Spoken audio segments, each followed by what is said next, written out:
Hello, everybody. This is Steve Grandizio with our Prelude Cares Network Podcast. Today, I'm really excited to have Colleen Amuso from National Philanthropic Trust, the VP of Premier Services. Hey, Colleen. Hi, Steve. Thanks so much for having me. Yeah, we're excited. I'm excited to have you. And we met, last month? And exactly. I kind of knew about donor advised funds from afar, but didn't know as much as you shared at that meeting. And I was really excited to have you on because we get a lot of nonprofits who watch this. And I was really excited to hear about donor advised funds and what a big opportunity. So do you mind let's start super high level. What are donor advised funds? Sure. If it's okay, let me just take a step back and just say who NPT is and why we go for it. Have anything to say in this space. So National Philanthropic Trust is the nation's largest independent donor advised fund provider. I say independent because we're not affiliated with any particular financial institution or investment house or anything like that. We partner with those groups, but basically we are a 501c3. We got started in 1996, so it's our 30th anniversary. We're located in the Philadelphia area, and we've spent those 30 years growing our donor advised fund base to work with donors, financial advisors, financial institutions. And quite honestly, when I joined almost 9 years ago, I didn't know what a donor advised fund is. And I very, very quickly found out it's a giving vehicle that donors can use. So they can use to support the charities that they love. So they give to a donor advised fund, in our case, NPT, cash, appreciated securities, liquid assets, hedge fund positions, any sorts of asset.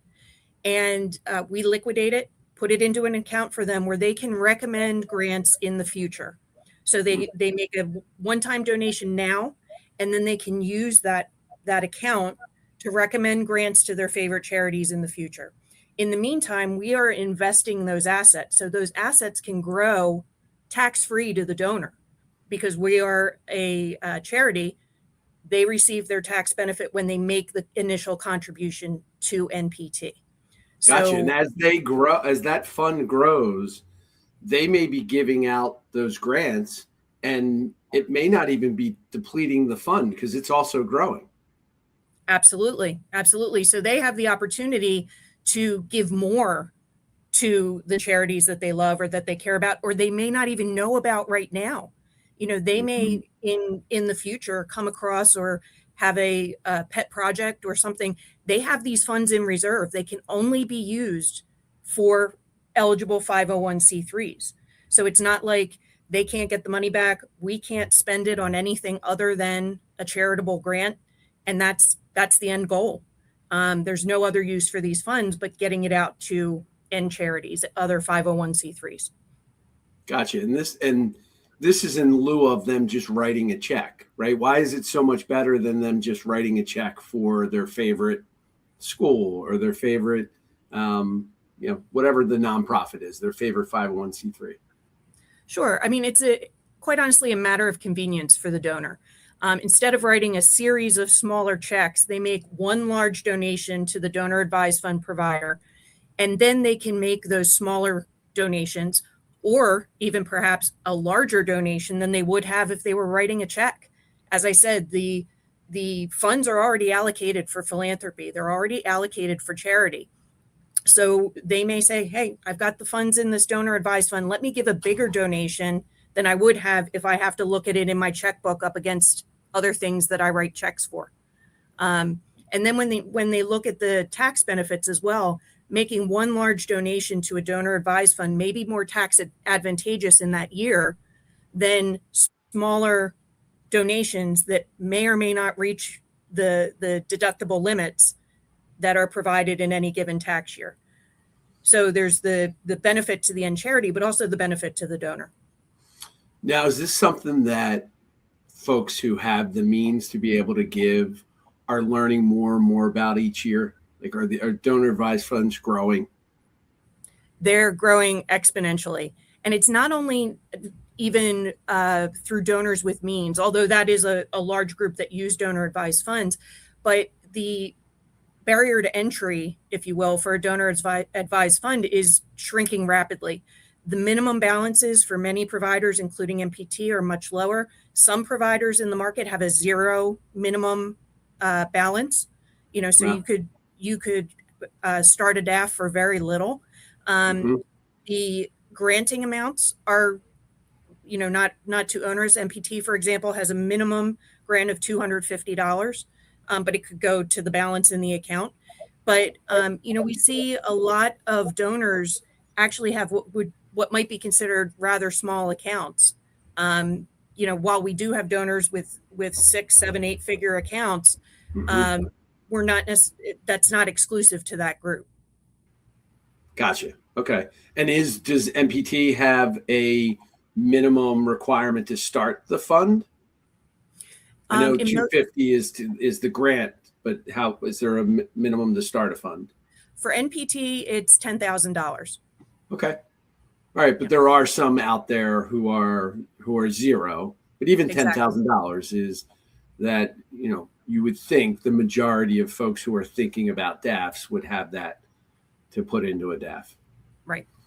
And is there any, like from a nonprofit standpoint, if I'm sitting out here and I'm executive director or development director of a nonprofit, and I know that was your previous life, you were the development person, right, at a small church. What does it matter what the mission is? Are there any kind of restrictions around the 501c3, or is it any registered 501c3? It has to be a registered 501c3, so 501c3 in good standing with the IRS. That is something we check with the grant recommendations. It has to have a service mission, and I mean by that, it's not necessarily an entity that receives funds on behalf of another organization. So it has to have an operating mission. So, but really the biggest criteria is it a 501c3 in good standing? Then we also take a look, when you make a grant recommendation, we take a look at the purpose that the donor is saying the grant should be used for. And there are some limitations. Typically an unrestricted grant, where most needed, is the most common and the most useful for nonprofits. So, we often see donors using that purpose for the grant just so the charity has the most flexibility in using the funds. However, there are times when a donor might want to recommend a grant to support a gala or something like that. We really need to look at those types of purposes because the IRS has some very strict requirements that a donor not receive any additional benefit from the use of donor advised fund monies. Got it. So a ticket could be a benefit, showing the logo. Exactly. Any of those sponsor benefits are a benefit. Exactly. So, if a donor wanted to say, I want to support this gala, but I'm not going to go, that's fine. They want to support the gala, but I'm going to buy tickets out of my own pocket, that's fine. Those sorts of things, we will just double check as part of our due diligence, just to make sure that we're in compliance with the IRS regulations. One of the things we like to say at MPT is we like to get to yes. So, we're not rubber stamping, no, you can't do this. We want to get more information from you and make sure it's in compliance, and that you use the funds. We're not in the business of holding on to the funds. We want to grant them out. So we want to make that as easy as possible. And you may have mentioned, what's the fund at this point? How large is it at MPT? Well, since 1996, we have, let me just look real quick. So right now, our charitable AUM, assets under management, is about $66 billion. And that's over, since inception. We've had contributions totaling $92 billion and more than 1 million grants totaling about $45 billion. Wow. And that's a moving target. But right now our AUM is about 66 billion. That's unbelievable. And your headquartered right here in Jenkintown, right in the Philadelphia region, but Yes. you're national, correct? We're national, we're international. So we help our donors facilitate international grants, but we also have a UK subsidiary, two UK subsidiaries actually, MPT UK for British taxpayers. And there's a whole other set of rules around that. But we also have NPT Transatlantic for donors who may have the desire to make grants and be philanthropic both in the UK and the US. And they may also have a tax liability in both places, and being able to contribute assets to offset some of their taxes in both jurisdictions may be beneficial. Those are a lot smaller than what we have here in the States, but international granting is a huge part of what we do and one of our differentiators. And, so many nonprofits are born out of tragedy, especially the small grassroots local ones. Is there a strategy around using DAFs instead of setting up a whole new 501c3 that maybe the mission may be targeting the same mission of another established nonprofit? Are there some folks who decide to go the DAF route rather than setting up their own foundation? Oh, absolutely. We see DAFs being used instead of a foundation being created a lot, particularly among newer donors. We're seeing, we've all heard about the great wealth transfer that is happening. And a lot of the newest generation of philanthropists are looking at DAFs because of the ease of use, the ease of setting it up, the ability to have a wide variety of charities supported. And a lot of times they may take the family foundation and turn it into a DAF or a series of DAFs for different members of the latest generation, so they can do and perform philanthropy how they see fit. So we also see some foundations also use a DAF as kind of, we call it a sidecar. So maybe there's some giving that may happen outside the foundation's mission. A DAF could be a tool for that. Again, like I said, for generational transitions, sometimes we see the DAF being opened in lieu of a foundation. And how are new donors finding out about it? Is it through their financial advisor typically? Like, where are they learning about DAFs, and how are you getting those funds at MPT? Sure. For the most part, it is through their financial advisors and their financial services firms who are looking and doing a much better job of incorporating philanthropy into the financial conversation with their clients, our donors. So, they're looking at it as kind of one leg of the table. We're building wealth, but how are we deploying that wealth for personal use, but also for philanthropic use as well? So the DAF comes in because it fits in very nicely into the rest of the plan. And again, it's the ease of use, the ease of implementation and management that is really attractive there. In many cases, and MPT does this, we will work with the financial advisors on the investment strategy. I mentioned in the beginning that we are not affiliated or part of any particular financial institution. So we can work with the financial advisor to create an investment strategy to help those philanthropic assets grow using the financial advisor's expertise. So putting your MPT sales hat on, FAs, financial advisors are who you want to get in front of. Independent financial advisors. Independent or through our partners. We partner with many of the largest financial institutions, but independent financial advisors are also another great source of partnership for us. We have a program called MPT Direct, which is where we work directly one-on-one with a donor, an individual donor, because we have that too. Donors come to us directly, or with their independent or smaller RIA, and then we can partner with them to help make a DAF work for their clients. Gotcha.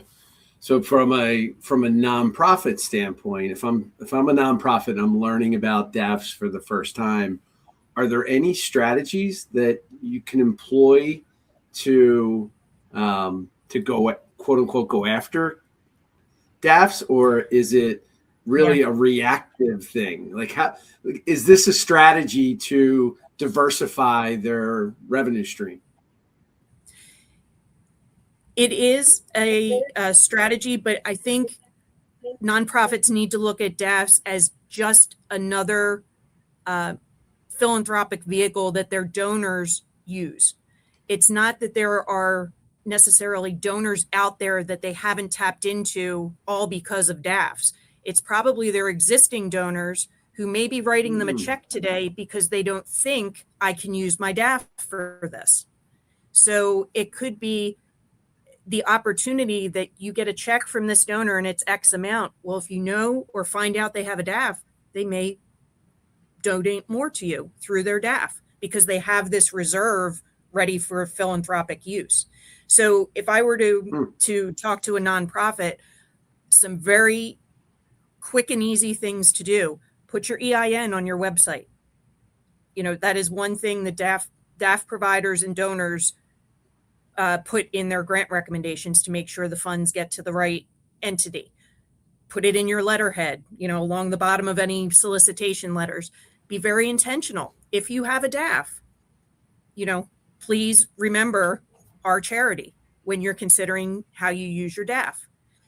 If you're having conversations with a donor about their legacy strategy, DAFs are a part of that too. Because if a donor passes on and they have a legacy plan, whether it be successors or charitable beneficiaries, you want to be a part of that as a nonprofit. It is the stewardship you would do for any sort of gift. A DAF is just one way to fulfill that gift. It's not a kind of a locked box, if you will. And I'll share a phrase that a colleague of mine used and I loved.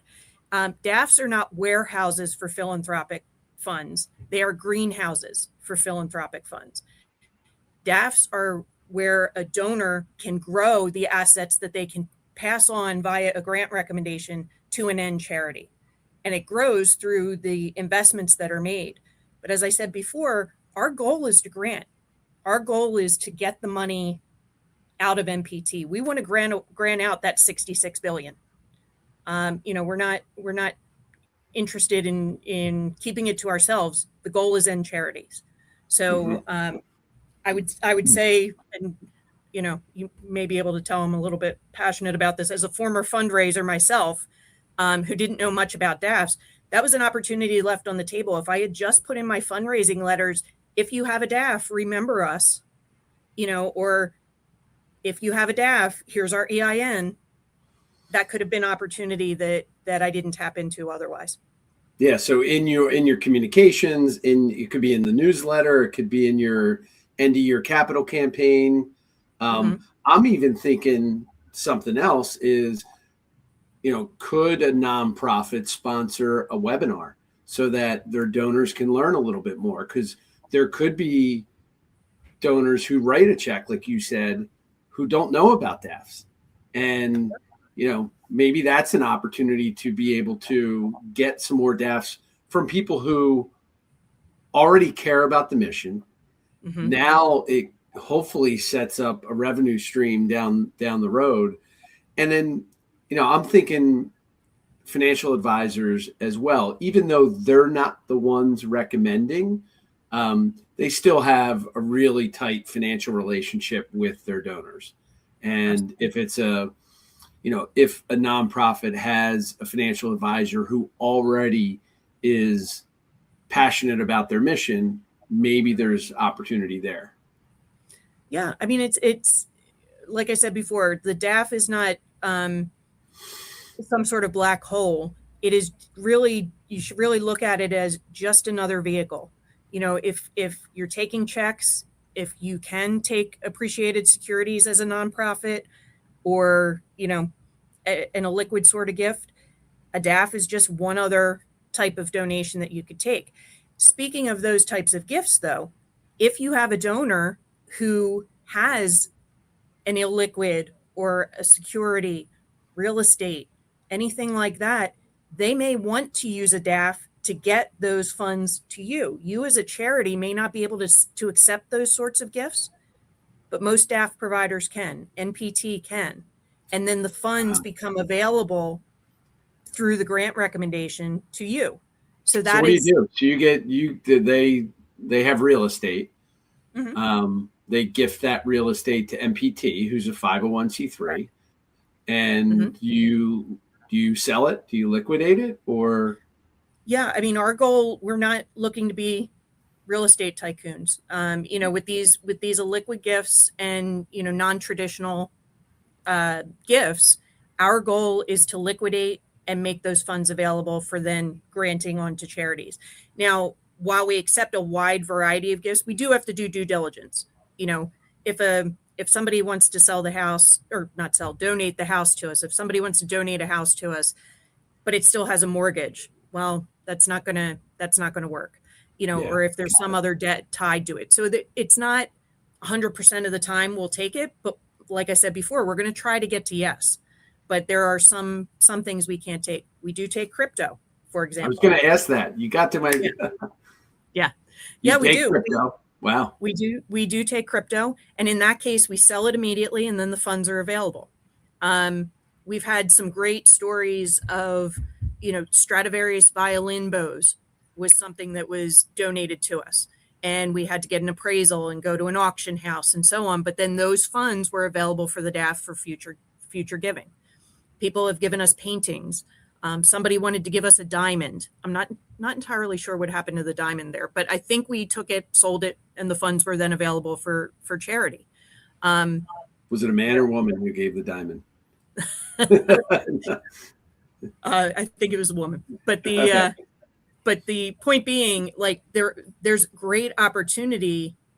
If a nonprofit has a donor who says, I really want to give this to you, and the nonprofit's like, I have no idea how to even process this gift, that could be an opportunity to work with the donor, with their financial advisor, think about a DAF. Mm-hmm. And then the DAF would be doing the administration of that gift. Give me a couple examples of things that aren't able to be liquidated or accepted by MPT. Yeah, well, we talked about real estate, with some of the mortgage on it. Yeah. Yeah, with debt and some other things. It's a good question, and I'm trying to think. Well, we had somebody want to give us a tank, like a military tank. Oh my gosh! And we didn't accept that, mainly because how were we going to liquidate it? That just wasn't something we could do. Did you at least say thanks? Yeah. I think we did. Yes. I wasn't involved in that one, but we heard about it later. Right. There's very few things, MPT has a policy that we don't accept like marijuana stocks and things that basically are not legal everywhere. There's a federal law against marijuana use. There's some things like that. We do have an investment strategy that precludes accepting some of those things. And but there's really very little. If anybody listening has ideas, we'd be happy to talk about it and see if there's a possibility. There's always a first, right, person who brings that to you. Yeah. Absolutely. You're a tank person. Didn't work, but it's worth the phone call. Yeah, absolutely. And tell me, so okay. No, I asked, so you're the VP of Premier Services. What does that entail? What are the Premier Services at MPT? Sure. So we provide services to different levels of service to different levels of donors. And the donors that my team serves are those that are above $5 million in their account value here at MPT. And to help facilitate their generosity to the end charities, we provide them with some complimentary services. But probably the most important thing is we have a dedicated team that I lead, who is a single point of contact for those donors and their advisors. So we have over 20,000 donor advised funds across all segments. The donors that fall into the Premier group are a smaller group. so they have access to my team for their specific questions or concerns or the opportunities, in terms of what they may donate or how they may work with MPT. So it's just a little bit of a added benefit for our most generous donors. Got it. And Premier's the top. That's the top level. There's no executive above that, or? Well, we're in the process in our current strategic plan of further segmenting. At this time, yes, it's the top, but we're looking for further segmentation. So, our donors over $100 million, we're formulating services and opportunities for them as well. So interesting. Yeah. I mean, I want to emphasize every donor is important, and we're very grateful for every donor that trusts us. We just want to make sure that we are meeting the needs of the donors who are trusting us with these assets and with their philanthropic intent. So sure. Yeah. It's like anything, right? I mean, they're the needs of somebody who's donating that $10,000 is different than somebody donating $10 million. Exactly. Well, that's great. I mean, give me the website. Sure. It's very simple. It's nptrust.org. nptrust.org, because you are a 501c3. I love the tip about putting your EIN number on your website. Make it just make it as easy as possible. I think, I know you didn't say it, but putting it in the newsletter that we accept DAFs, like everywhere should say we accept DAFs or donor advised funds, making sure that, the financial advisors who know of and support the mission know that we accept DAFs. Yeah, exactly. Anything else? Oh, no, sorry. No, you were just about to ask the question I was going to answer. If there was one other thing I would add for a nonprofit, is make sure you are accounting for the DAFs and crediting the donors when you get funds from a DAF, because they're going to come in from a letterhead from a DAF provider. Could be a community foundation, could be a national provider like ourselves. The letter's going to come from us, but in the majority of cases, you're going to see the donor's name or the DAF name. So when you're going to your Donor Perfect or whatever system you use as a nonprofit to record those gifts, make sure you're tying it to a donor, not kind of leaving it out on their own. Send an acknowledgement to the donor. You don't have to send a thank you. It's not a gift receipt in the traditional sense, because they've already gotten their gift receipt from the DAF provider. Yep. You're just sending an acknowledgement of the gift, a thank you to say, thank you for thinking of us. And we received your gift, and they know that can be, they're getting credit, if you will, in the donor database. Got it. Yeah. And it's a lost art, but there's something to be said for a handwritten thank you note. Absolutely. That's not something of value, but to be able to just, to your point, acknowledge the gift, however large or small it is, and just making sure that that's tagged to that donor and not to NPT or whoever the DAF is. Right. Yeah, this is all great. Anything else that you'd want to share to nonprofits, to donors? Oh, good question. Maybe it isn't a good question. You can tell me, but can nonprofits go through their database of past donors, and is there a way to see who has donor advised funds, or is that a little too big brotherish? I mean, they can, if they're tracking where the funds are coming from, if they've done the work to say this check came in from MPT, but it said, Mr. Smith was the donor who recommended it. So, well, what if they didn't get it from a DAF? They're going back in history and looking at everybody who's given and say, is there a way to see who has more of a means to give? They already shown they like the mission, they've given to the mission, but maybe there's a little bit more apple to bite. Yeah, I mean, that's not particular to DAFs. I mean, I again, going back to my fundraising days, I mean, that was kind of an art and a science of trying to figure out who you could ask for what. So I don't think that's particular to DAFs. I mean, you could always go back through history. really the best way to kind of tap into or get some intel on that is just to have the conversation with the donor and to have that in your letters or your solicitations or anything like that. And, don't be afraid to ask, is this an opportunity? Because it may open up doors that the donor wasn't even thinking about. Yeah. Well, this is phenomenal. Colleen, I really appreciate it. I know how super busy you are managing every penny of that $66 billion. Well, thank you. I very appreciate it. Hopefully it came through. I love talking about DAFs. I didn't know anything about them 9 years ago. But I really think it's a great opportunity for nonprofits and a great opportunity for donors to give to the charities they love. It's the perfect win-win-win. Absolutely. All right, Colleen, thank you so much. All right. Thank you, Steve. Happy Mother's Day this weekend. Oh, thank you. Thank you so much. Thank you for tuning in to this episode of the Prelude Cares Network podcast. The Prelude Cares Network gives back to incredible causes throughout the community, and we're highlighting those causes in this podcast. But the core of our program is working with companies like yours to be able to help you save money and give back to the community without spending a penny. So it's the true win-win. If you're interested in learning more about what Prelude does and the Prelude Cares Network, go to preludesolutions.com/giving back, and you can learn more.